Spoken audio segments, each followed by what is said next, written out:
On va parler fromage alors après, hein, on a fait le poisson, le foie gras et le canard, hein, fromage avec Ludovic Bizot. Donc, tout un fromage. C'est ça. Tout un fromage à Rambouillet. Alors vous avez un itinéraire absolument incroyable. C'est-à-dire que vous, ah bah si, vous avez fait des études de commerce, vous étiez consultant en stratégie, hein, vous êtes au cadre supérieur quoi, dans l'industrie. Et puis à quel âge? À 43 ans, je crois. Hein, vous dites, mais vous aviez une passion pour le fromage déjà très jeune. Hein. J'avais une grande passion pour le fromage. Et donc, je voulais absolument que le fromage ait une place, pas que dans ma vie privée, dans ma vie professionnelle. Et comme on n'a qu'une vie, eh bien, j'ai fait en sorte de mettre le fromage dans ma vie pour la deuxième partie de mon parcours professionnel. C'est ça. Et c'est donc ça, c'est en 2009, hein, c'est ça? C'est ça, oui. Donc vous ouvrez tout un fromage à Rambouillet. Je reprends une petite boutique à des gens qui partaient à la retraite, qui étaient déjà bien établis, et je la rebaptise Tout un fromage en 2010, effectivement. En 2010, voilà. Et alors, c'est pas fini, si je peux dire, parce que en 2013, vous vous dites, pourquoi je passerais pas le concours de meilleur ouvrier de France? Oui, je me dis que ma passion est intacte et j'ai besoin d'un aiguillon pour continuer à travailler, à progresser, à m'améliorer et pour pas passer du côté d'une petite routine qui pourrait être la routine du petit commerce. Vendeur, voilà. Et donc je m'inscris au concours et après, comme je suis un compétiteur, j'ai fait ce qu'il faut pour... Parce que c'est très compliqué, il faut dire. Oui, c'est un concours d'excellence. Il y a quoi? Il y a 13 épreuves, je crois, c'est ça? C'est ça, il y a 13 épreuves en plusieurs phases qui font le tour de tous les savoir-faire autour de notre métier. Quoi par exemple, comme épreuve vous avez par exemple... Pour nous mettre minables, nous. Non, mais vous avez, on connaît ça dans le vin, vous avez une épreuve de dégustation. À l'aveugle. Il faut reconnaître. Il faut reconnaître le fromage et donner son âge. Ah oui. Alors en QCM, hein, pas, mais on vous demande si tel produit, il a 6 mois, 10 mois, etc. Vous avez des épreuves de composition artistique, de présentation, de mise en valeur, puisque notre métier de crémier fromager n'est pas un métier de fabrication, contrairement à mes camarades ici, mais c'est un métier d'expertise, de sélection, de maîtrise de l'affinage et de mise en valeur du produit. Et alors, vous êtes fromager affineur, hein, on dit aussi, non, c'est ça? Oui, affineur, c'est-à-dire que... Alors, personne n'est complètement affineur dans le sens où dans une boutique où vous avez 100 ou 150 fromages, personne ne peut prétendre à affiner sur place tous ces produits. Donc l'affinage, pour moi, c'est une compétence, mais qui s'applique à une partie de notre gamme, où on rentre des fromages à un état plus jeune, qu'on va faire mûrir, et qu'on va faire évoluer plutôt crémeux, plutôt plus sec, aromatisé, humidifié par un brossage, etc., des soins d'affinage. Mais ça ne concerne pas tous les produits. Je prends un exemple très clair, le comté. Il s'affine très très bien dans ces immenses caves cathédrales en Franche-Comté. Je reçois des meules de comté prêtes à être coupées pour mes clients. C'est pas la peine de les amener avant chez vous, de les apporter avant chez vous, ça ne servirait à rien. Oui, ça serait puisqu'il s'affine très bien tout ça. Il s'affine très bien chez les spécialistes. Absolument. Un mot sur c'est parce que c'est une question un peu de béotien, mais je me suis toujours posé. Comment vous conservez les fromages dans une fromagerie? Parce que moi, quand je mets des fromages chez moi, par exemple, je les mets au frigo, après ils sont moins bons. Comment on fait? Disons que chez vous, chez les particuliers, on n'a pas les bonnes conditions pour conserver le fromage parce que le frigo, c'est un peu trop froid et la cave qu'on peut avoir éventuellement sous la maison, c'est un peu trop chaud.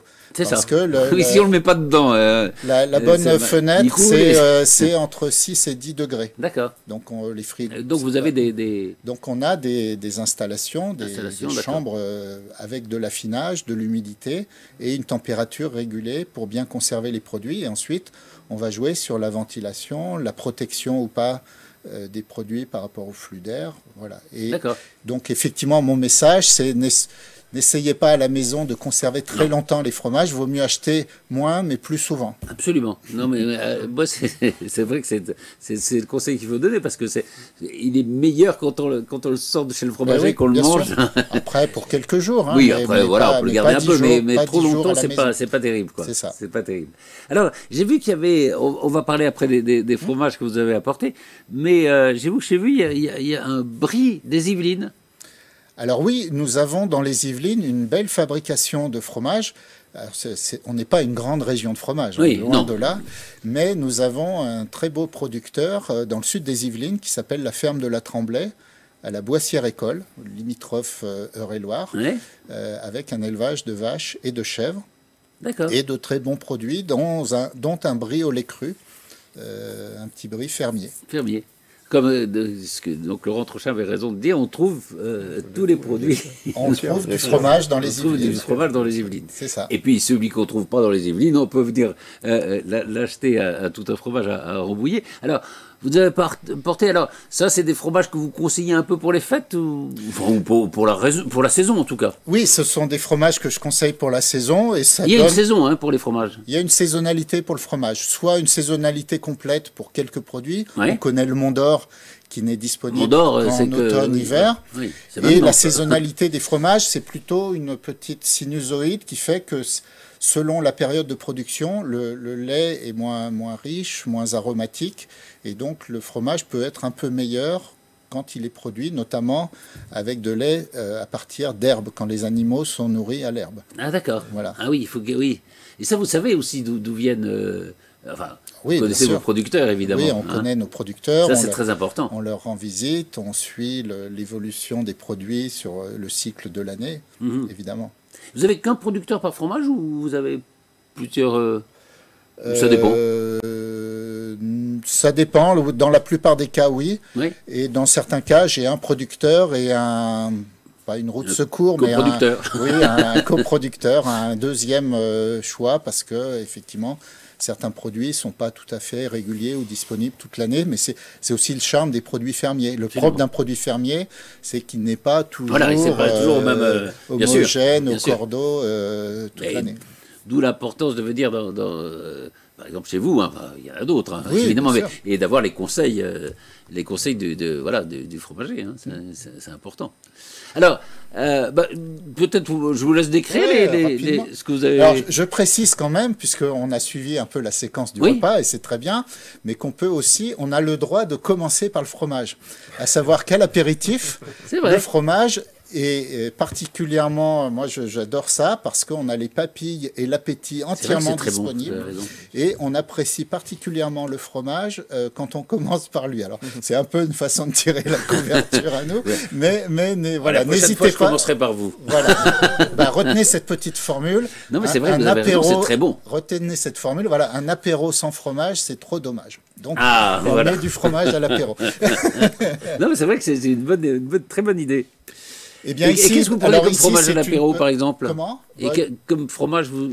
Ah ben, on peut à peu près tout, selon deux modalités. Soit les fromages à pâte dure, on va couper en petits cubes, qu'on peut prendre à la main qu'on prend à la main, ou bien l'inverse, presque, le côté on tartine. Ah oui. Du coulant, du crémeux, du Mont d'Or, du Saint-Marcelin, du Gorgonzola, du Roquefort, tout ça peut se tartiner sur des petits toasts.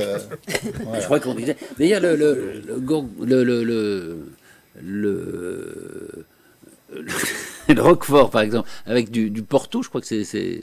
Oui, les pâtes persillées, notamment les plus puissants, se marient très bien avec des vins un petit peu sucrés. Un peu plus sucrés, hein, c'est ça. Oui, les muscats, Maury, Porto, etc. Ouais. Oui.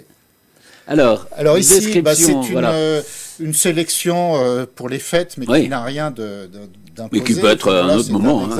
Où j'ai repris quelques-uns de mes coups de cœur. On va commencer par les Yvelines. Oui. Puisque notre ferme de la Tremblay, dont on parlait tout à l'heure avec leur brie, vient de sortir un nouveau produit que je trouve magnifique et très réussi. Alors, vous allez deviner son nom quand on voit son aspect. Il s'appelle le pavé de Paris. Et c'est simplement... Ah, c'est beau. Pour le faire, ils sont baladés un jour dans Paris et ils ont pris un pavé sur un chantier. Ils l'ont ramené à la ferme et ils ont travaillé longtemps pour avoir cette croûte, cette texture, cette couleur qui imite exactement la forme du pavé parisien. Ah, c'est magnifique. Voilà. Ça c'est la croûte, hein. Alors ça, c'est la croûte. Et à l'intérieur, on le coupe en petits cubes. Voilà, et c'est un mélange en fait de vache et de chèvre, mais c'est pas un mélange de lait, c'est un mélange de caillé, c'est-à-dire à un stade ultérieur. Après, ce qui fait qu'on a des marbrures jaunes et blanches parce qu'on a agrégé deux caillés. Le caillé de chèvre a tendance à être plus blanc et le caillé de vache un petit peu plus jaune. Donc un magnifique fromage, ça, voilà, avec une belle croûte. Et pas très connu. Donc pas très connu parce qu'il est à la fois nouveau, mais il est promis un bel avenir. Moi, je l'adore gustativement. Et gustativement, c'est très bon. Il est très réussi, il est amusant. Je suis sûr qu'il va faire... C'est une très belle idée. Il va faire un carton. Ensuite, on va rester en Île-de-France avec un brie de Meaux garni à la truffe. Oui, alors ça, c'est le... C'est bien la truffe dans le fromage, oui. C'est bien à petite dose. Hein. Moi, voilà, il ne faut pas trop... Hein. Moi, j'ai 2 produits, sur 150 fromages, j'ai 2 produits à la truffe pour en proposer, mais je ne suis pas un... Voilà, je suis pas... Oui, parce que je trouve qu'à un moment, c'est devenu la mode, on sentait que la truffe, quoi. Oui, c'est vrai, parfois, c'est un petit peu trop, et on se met à truffer des fromages qui n'ont aucun intérêt avec la truffe, quoi. Oui, c'est pas la peine de dépenser de l'argent pour... on va bientôt avoir de la truffe au brie. Non, avec le brie, c'est magnifique. Oui, c'est ça. Mais alors, le brie, c'est magnifique. Ça peut être aussi le brie à Savarin, des fromages qui ont cette onctuosité, ce crémeux, qu'on vient garnir dans leur milieu avec un mélange de crème type mascarpone et des lamelles de truffe. Et donc là, c'est un beau produit festif. Un très beau produit. Bon, parce que de fête, voilà, pour le coup. Ensuite, on va aller en Bourgogne. Moi, je suis bourguignon de naissance, donc je fais rarement un plateau de fromage chez moi sans fromage de Bourgogne. C'est un petit fromage magnifique à croûte lavée que j'adore, qui s'appelle le fermier au Chablis. Fromage de vache lavé au Chablis. Et on boit du Chablis avec ou pas? Alors on pourra reparler du vin avec le fromage, on peut boire du blanc ou un rouge léger. Mais effectivement, si on déguste ce fromage avec un vin, autant aller sur un blanc, type Chablis. Oui, ça, on peut boire du vin blanc avec le fromage. Hein. Ah oui, il y a un fort consensus d'ailleurs, là-dessus, des sommeliers, des œnologues, restaurateurs sur le blanc avec le fromage. Donc ça, c'est le fermier au Chablis. C'est beau, ça. Un petit fromage qui avait disparu, qu'on a ressuscité avec son affineur Pascal Leroux dans Lyon. Un bleu que j'apprécie particulièrement, qui est très élégant, subtil, dans son persillage comme dans son goût, qui s'appelle la fourme de Montbrison. Donc qui n'est pas la fourme d'Ambert. Qui n'est pas la fourme d'Ambert, qui est une autre forme d'appellation. Montbrison, c'est pas...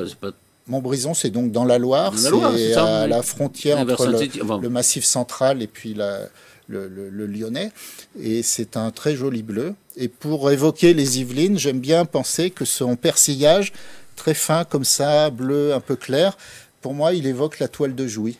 Donc, et on revient à la fonderie du coin. Et enfin, à tout seigneur, tout honneur, le comté. Produit phare, noble, excellent, s'il en est. Qu'est-ce qu'il faut prendre? Il faut prendre quoi, du affiné depuis... Alors ici, je vous ai proposé un comté affiné 30 mois. 30 mois. C'est le plus... Non, c'est pas le plus, on peut toujours faire plus, mais après... Parce qu'on trouve quoi, 12, 18, 30 quoi, en gros, on trouve tous les mois possibles, ça dépend quand il a été fabriqué. Et plus il y a de mois d'affinage, plus il est fort, c'est ça? Oui, il devient plus puissant, plus boucané, éventuellement plus salé. Moi, je considère que le comté, passé 3 ans, c'est excellent, mais ça devient un autre produit, c'est autre chose. Les notes typiques du comté s'expriment vraiment jusqu'à 36 mois. Après, ça devient autre chose. Donc là, on a 30 mois, un produit fabriqué donc, au printemps 2021, affiné au Fort Saint-Antoine. Près de Pontarlier. Et là, on a la plénitude, on a les petits cristaux de protéines qui font ce petit croquant sous la dent, et des arômes très, très expressifs, très longs. Il en parle bien, hein.